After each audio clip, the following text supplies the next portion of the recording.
When you look at climate change, they have massive implications for children. I'll give you a few examples. When you have disruption in the rain pattern, like we've had sometimes in Zimbabwe, leading to drought, what that means is the availability of food in household is decreased. It means the household will rationalize food.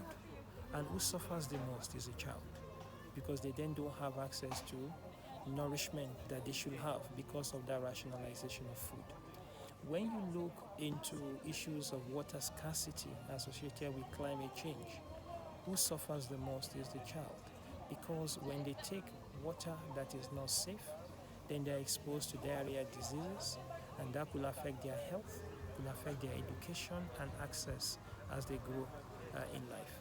Lastly, to say that all the damage on climate change that we're talking about now, in many years to come, when the impact will be felt, who will feel it? It's children who have contributed less to the problem, but they're going to pay more because their future is being destroyed. So climate change is critical to all that we do for children.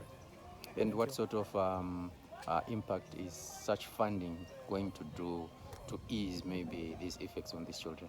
Thank you so much. For the fund we have here for child protection, specifically linked to the National Case Management System, we know that sometimes out of water scarcity, children could be vulnerable to abuse on the way to look for water, on the way to go to school, in the act of looking for food.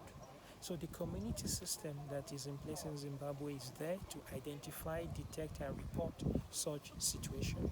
Number two, to empower families with the knowledge on how to care for their children. You recall I talked about the early childhood development and community care committees that are in place, because I give an example. If we go to Matabeleland South, where the soil system led by our colleague in FAO requires that different kind of crops be grown.